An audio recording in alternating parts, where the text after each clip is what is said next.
Can you feel it? Your heart beats faster. You struggle to catch your breath. Your mind races. The time has come, once again, for the Deep Dive Podcast's Horror Month. Join us, if you dare.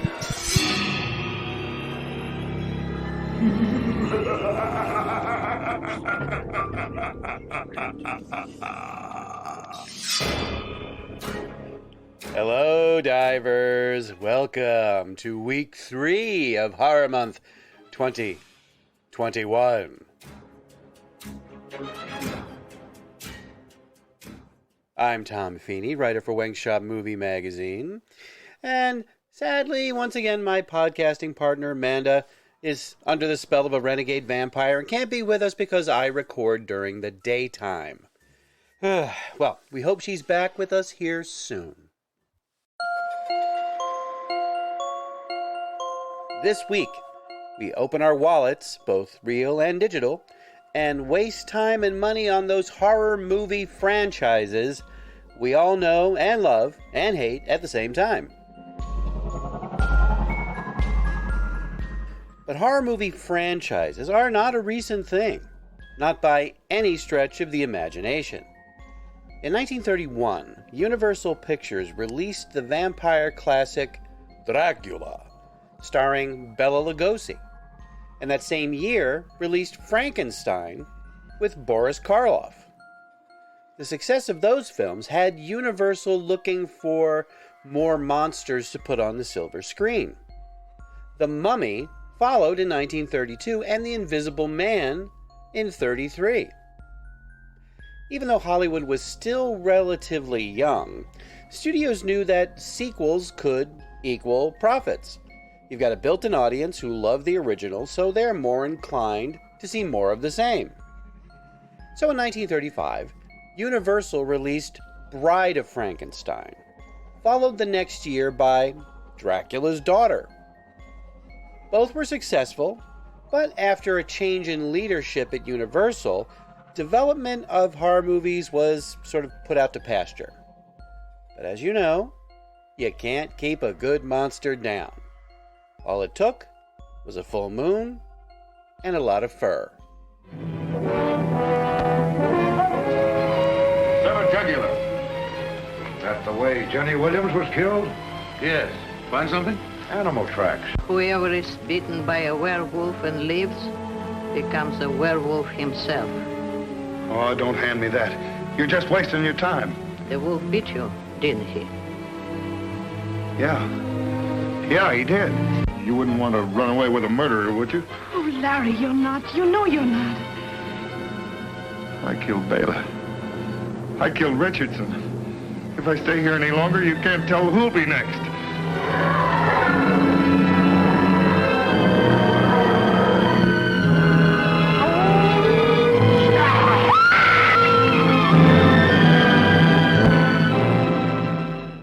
1941 saw the return of monsters to Universal Pictures with the release of The Wolfman.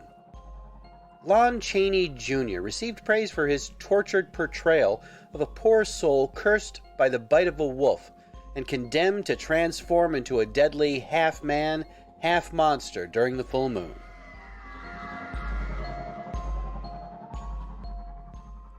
The success of The Wolfman opened the floodgates for more monster sequels during the 1940s.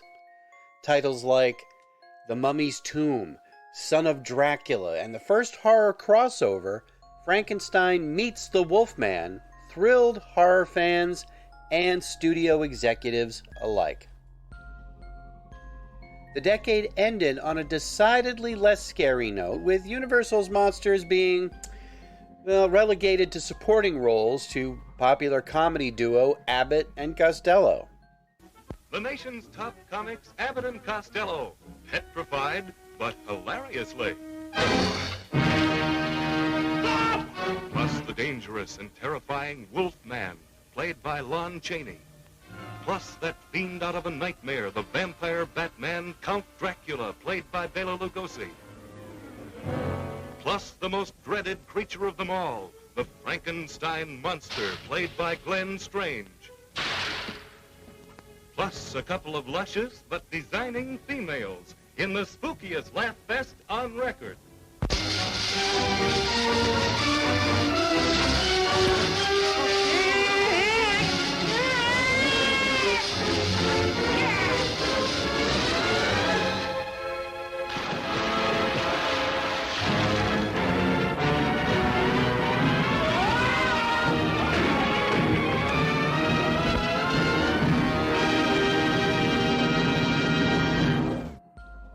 As the 1950s rolled around, new and improved and more radioactive monsters took to the screen. The major Universal monster franchise of that decade was 1954's The Creature from the Black Lagoon. That frightening amphibian starred in a trilogy of movies. The original was followed by Revenge of the Creature, and finally, The Creature Walks Among Us. Now, there were several horror movies screened during the 70s that would spawn several sequels, I love alliteration, including The Omen and the Texas Chainsaw Massacre. Oh, and of course, the original Halloween. However, it was in the 1980s that horror movie franchises would proliferate. Perhaps the biggest and baddest of the bunch premiered on May 9th, 1980, and proved once and for all that camping plus premarital relations equals stabby, slashy, bloody death. Hello? Who's that? Oh, hi. What are you doing out in this mess? 1, 2,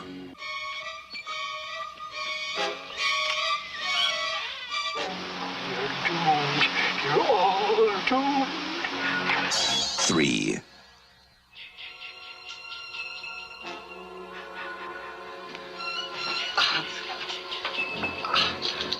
We weren't doing anything. We were just messing up. 4,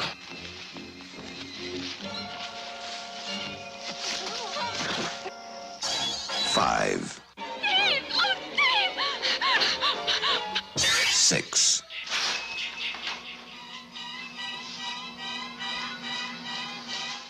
Must be my imagination.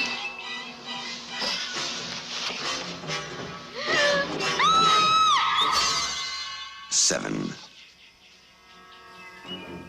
Can I help you?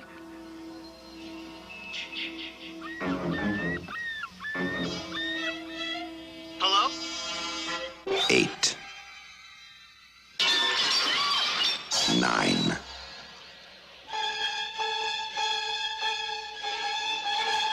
10,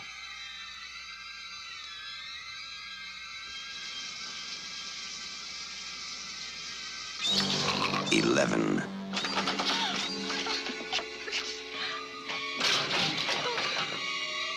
12, Friday, the 13th. You may only see it once, but that will be enough.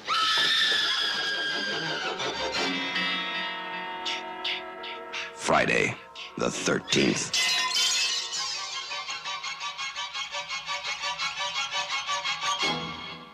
Yes, everyone's favorite, unstoppable, murderous hockey enthusiast is front and center in the history of horror franchises. Now, even though the original Friday only had a jump scare cameo by Jason Voorhees at the end, he would appear in all subsequent films in the franchise, with, spoiler alert, the exception of Part 5, which featured a Jason imposter. All in all, from 1980 to 2003, there were 11 films in the Friday series. Now, that's not including the 2009 remake, which is out of continuity. The last film to feature the original Jason Voorhees also starred another famous franchisee.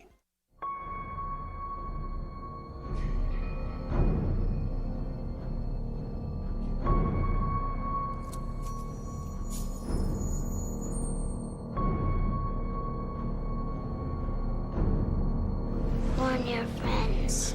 Warn everyone.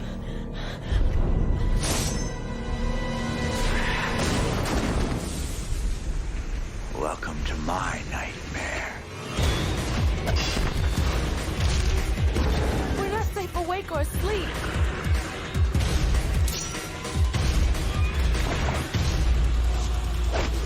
Why won't you die?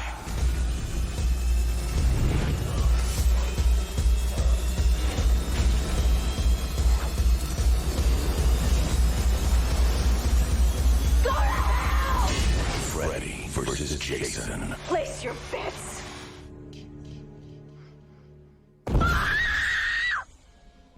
After making his final film appearance, Freddy Krueger would take Jason with him into the pit of hell where 80s franchises go when they die. But before then, there were the nightmares. So many of them. So in 1984, it seemed like slasher films were on the wane.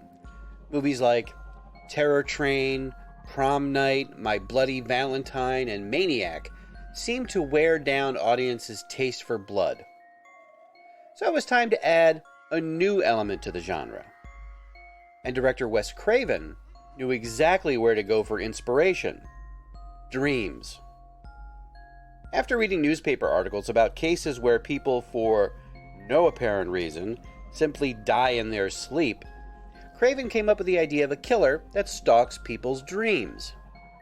This not only provided a seemingly unstoppable antagonist, but because of the dream element, the film did not have to be grounded in reality. This allowed for truly surreal and imaginative special effects to be used. The result? 1984's A Nightmare on Elm Street. The kids of Elm Street don't know it yet, but something is coming to get them. There's something out there, isn't there?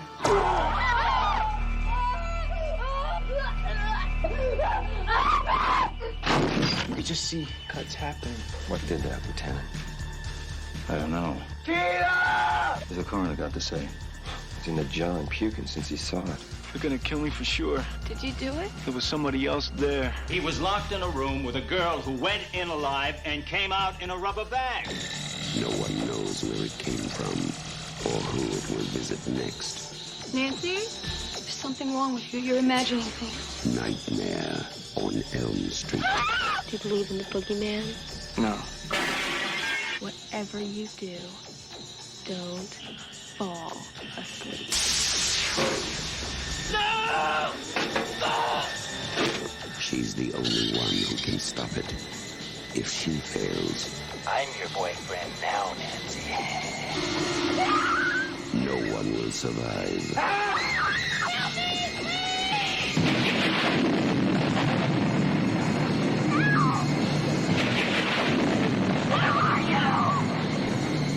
From Wes Craven, director of The Hills Have Eyes and Last House on the Left, a new masterpiece in fantasy terror, Nightmare on Elm Street.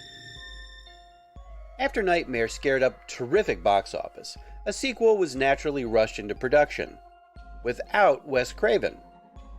While it did well, fans missed the characters from the original and didn't really connect with the sequel. And so Wes Craven was brought back to write the third film, Dream Warriors. That woke up the franchise and led to 8 films total, once again not counting the 2010 reboot. The grandpappy of this list, though, is the one that pretty much started the whole slasher craze of the 1980s. The timeless tale of a man, a bleached William Shatner mask, and a babysitter. The one, the only, the classic Halloween. Halloween night. A small American town. 15 years ago.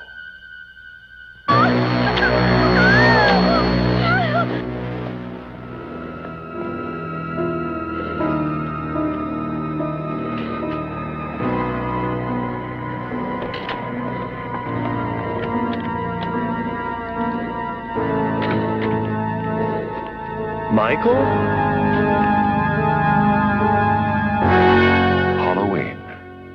I spent 8 years trying to reach him, and then another 7 trying to keep him locked up because I realized that what was living behind that boy's eyes was purely and simply evil.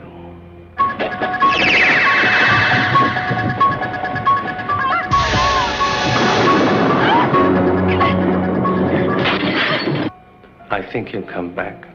Exploring uncharted territory. Totally charted. Just talk. Sure. The only reason she babysits is to have Halloween.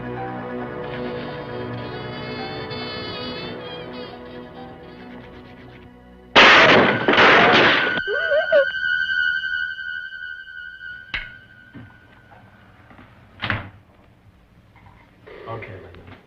Come on out.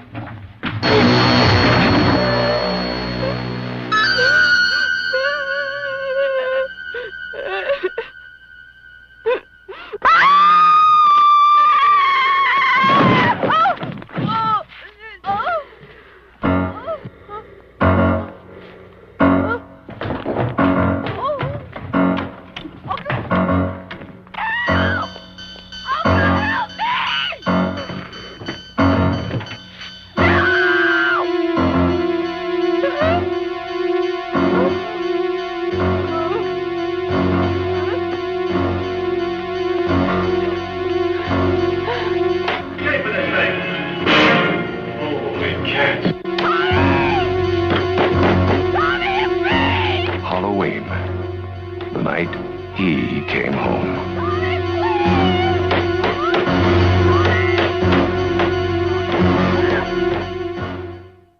Michael Myers, also referred to as The Shape, silently slashed his way through Haddonfield, Illinois on Halloween night 1978. The film was a surprise sensation and even impressed many critics with its moody cinematography, believable characters, and creepy score composed by director John Carpenter himself. When it came to making a follow-up, Carpenter wasn't all that interested. It was really just a way to capitalize on the slasher craze that the original Halloween started. But money talks, even if Michael Myers does not.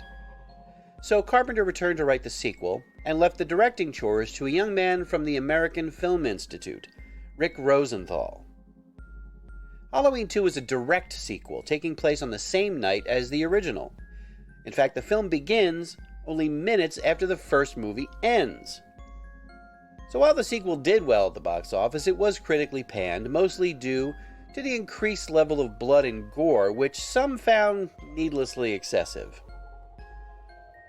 Halloween 2 was supposed to end Michael Myers' story then and there, and it did, for a while. When time came to talk about a next entry in the Halloween franchise, John Carpenter hit upon a novel idea. Make a new Halloween film every year, but make it an anthology series. A different scary story set on Halloween night. Pretty cool idea, or you would think. Halloween 3, which we discussed last week, had no Michael Myers. It did have a creepy Irish dude who tried to murder millions of children by using booby-trap Halloween masks that were triggered by watching a TV commercial. Because why not? Well, needless to say, Halloween 3 was not received well at the time. Some attributed it to the fact that audiences were confused that Michael Myers wasn't in it, and some feel that the movie was just not very good. But in recent years, the movie had gained some appreciation from horror fans as a truly bizarre little tale of science and sorcery gone wrong. And I, of course, love it. But you have to give the people what they want, and what they wanted was more Michael. It wouldn't be until 6 years later that fans would get their wish. In 1988, Halloween 4, The Return of Michael Myers, was released at a time when slasher movies were, well, dead. But the film performed well enough at the box office to go back to the well again, and again, and again. As of this recording, the Halloween franchise has produced 9 theatrically released films, with another, Halloween Kills, opening today. Now a final, we've heard that before, installation called Halloween Ends should be released this time next year. Oh, and I am not counting the Rob Zombie Halloween films here. And neither should you. Enough said. Now, there are several horror franchises out there that you may not even realize have numerous sequels to their name. One in particular could be considered to be an underground hit. Perfection. A scorched outpost in the middle of nowhere. You know how close I am to leaving this place right now? How close? Maybe that's why Val and Earl decided to leave town. Hey, hold up. That's Edgar Deans. They just picked the wrong day to do it. Jeez. You guys better get the hell out of here. There's a killer on the loose. Who could be doing it? Is that a snake? I'll give you boys $5 for this. 20.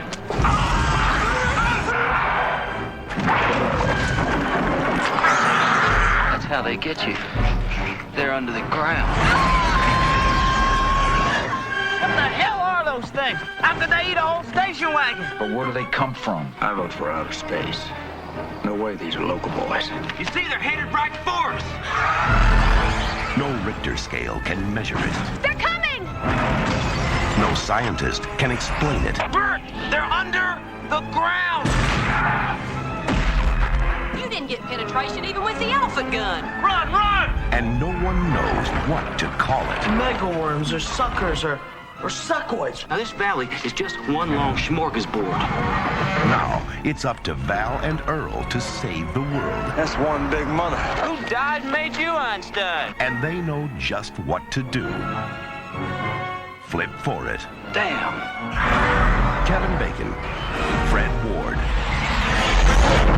Tremors. Yes, indeed. 1990's Tremors with Kevin Bacon, Reba McEntire, and a trio of massive, disgusting, burrowing worm creatures has become quite the unexpected franchise over the past 30 years. It took 6 years for the first sequel, Tremors 2 Aftershocks. It would also be the last of the Tremors movies to be released in theaters. The next 5 movies were released direct to video. Just like Friday the 13th and Nightmare on Elm Street, Tremors also had a TV series that ran for 13 episodes on the Sci-Fi Channel back in 2003. What? You didn't know about the other TV series? Oh, it's true. Friday the 13th, the series, ran for 3 seasons from 1987 to 1990. Now, it literally had nothing to do with Jason Voorhees or Camp Crystal Lake, but it was a pretty good show. It dealt with 3 strangers having to recover cursed antiques before the antiques kill their new owners. At around the same time, Freddy's Nightmares premiered on TV screens. It was mostly an anthology series, quote-unquote, hosted by Freddy Krueger, with the Clawed Killer making appearances in every episode and sometimes actually being involved in the stories. That show lasted 2 seasons. Now, in recent years, franchises like The Purge and the Saw movies have carried the proverbial torch with multiple films.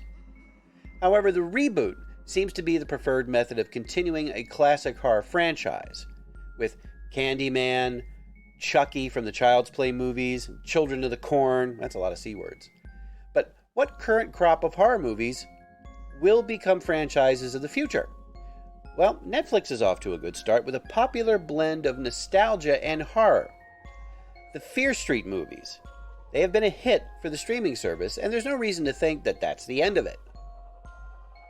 But in the end, all these popular horror franchises, from Halloween to Hellraiser, from Phantasm to Poltergeist, will be scaring us for a long, long time.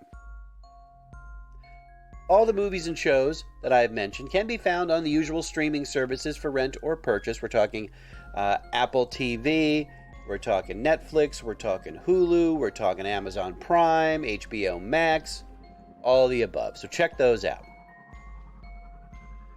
And yes, time for a shameless plug.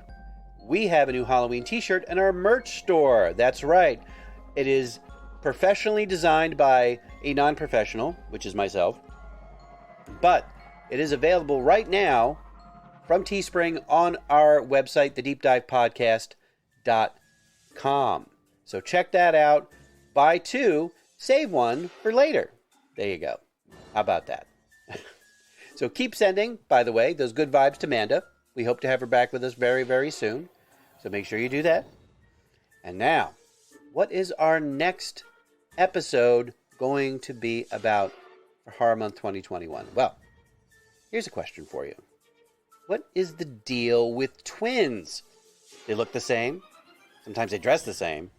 And others, well, they seem to enjoy murder and mayhem. So we're going to do a double take when we look at those terrible twins. That's next time on Horror Month 2021. Now, if you like this podcast, and why wouldn't you really, please subscribe and review. If you want to know where to do that, check out our link on our website that I mentioned before, thedeepdivepodcast.com. And thank you so much for listening.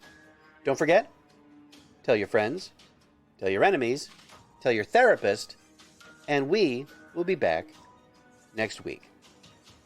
Bye, everybody.